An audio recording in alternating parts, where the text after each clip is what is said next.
Hey guys, I was just I just made a video and I deleted it, but basically this is the OTC market. You can search by countries or whatever.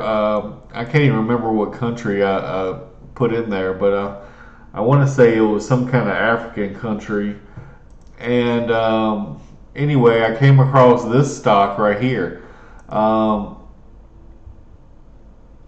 But basically, with the pink sheets, the difference is they are not required to release, quarterly financials. And the reason why a lot of these companies that are on the pink sheets, they go dark, and you don't know that the last financials might be 3 years ago, and so it's more of a gamble. But this is where you're going to find a lot of these 10 baggers, 100 baggers, whatever, because nobody pays attention to them. But this I found this one as like a gas oil and gas exploration company or whatever.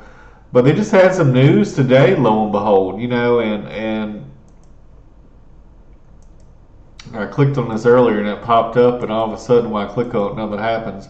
But basically, they increased the quarterly dividend from to 10 cents. So you're buying it at $4. The yearly income from the dividend would be 40 cents as opposed to 30 cents.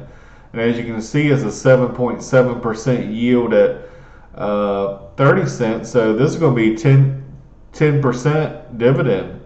Their earnings, their PE is low. That's good. You're basically buying this company at 3 times earnings, which is beautiful. And on top of that, you're getting a 10% dividend. The earnings per share is $1.20, so they're still got money left over to reinvest in the business. They're earning $1.20. They're paying 40 cents in dividend to their shareholders. If it's truly undervalued, they might be buying back some of their stock in the future. If you had bought this at $2.90, you're really sitting happy right now. But just taking a quick little glance here,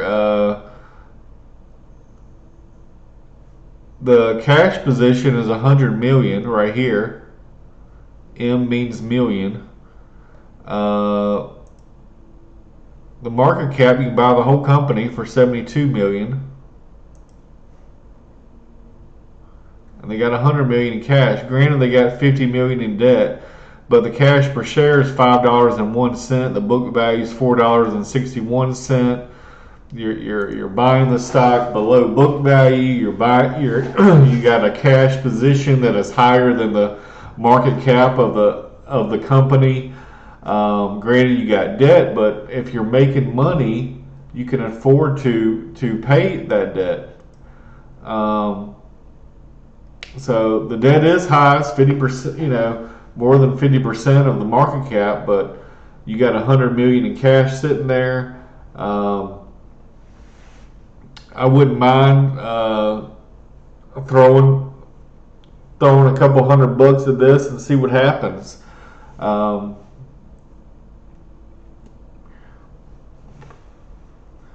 this is how you find stuff like this: is you go to these OTC markets screeners, otcmarket.com,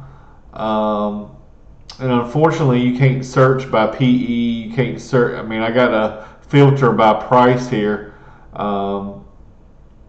These are the penny stocks, but they're not all. As you can see, this one's not a penny; it's $4. But yeah, I think this might be worth a gamble.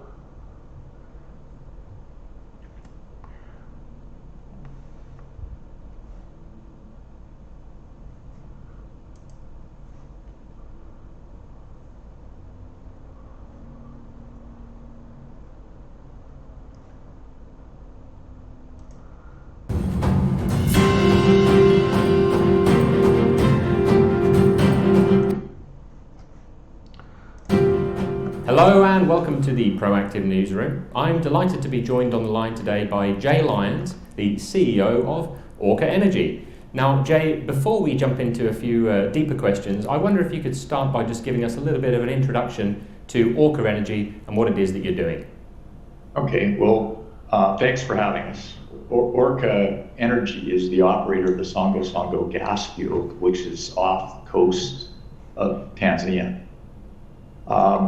And really our objective is to enhance production to support Tanzania's industrial development through the development of these gas reserves. The gas reserves in the Songo Songo field are high quality, and we believe they have material upside. And in simple terms, our objective is obviously to create value for all of our stakeholders through expanding that gas field. Okay, and I believe you released your second quarter results just a few weeks ago. Can you give us a little bit of an update on those? Yeah, so our results were in line with our guidance. It was one of our best quarters ever. Our revenues were up by 40%. And obviously, as a result of that, we have a strong balance sheet. We have $44 million worth of working capital and $80 million worth of cash as of June 30th, 2022. Much of this is a result of increased demand, but we do have, because of this increased demand, some competition for capital. Our intention would be to continue to do our dividend, which has an 8% yield. And that's a pretty good summary of where we are. We're just working our way through a capital allocation process because we need to ensure we don't deplete our capital and can fund these projects. But yeah, I think this is hey, I've risk a day's pay, 2 days pay, throw $400 at it, buy 100 shares, see what happens. Hey, you're gonna get a 10% dividend. These are the kind of things, like when that guy who passed away, who was the Indian investor, he had bought two companies, and they, at the time when he bought them, they were or he bought ownership. He didn't buy the whole company, he bought ownership in the company, and at the time it was only 3% of their portfolio. And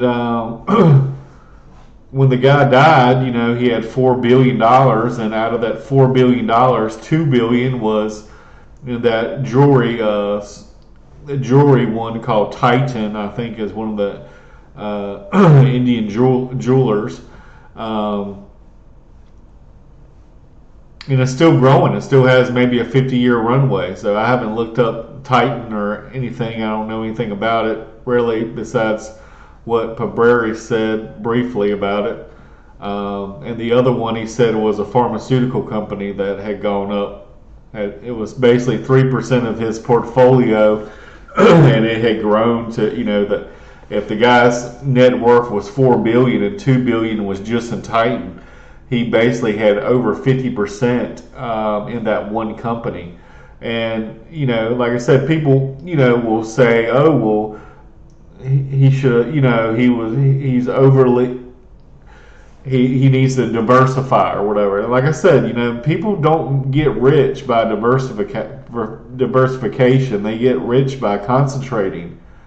And this company right here, I'm not saying it's going to be a $2 billion company, but I'm saying the potential there. It could be a $20 billion company 20 years in the future. You never know. But this is in an obscure part of the world, Tanzania. Nobody, you got 10, the volume was 10. So, nobody's buying this thing. Nobody cares about it. So yeah, this is one I might take a look at. Thanks for watching, guys.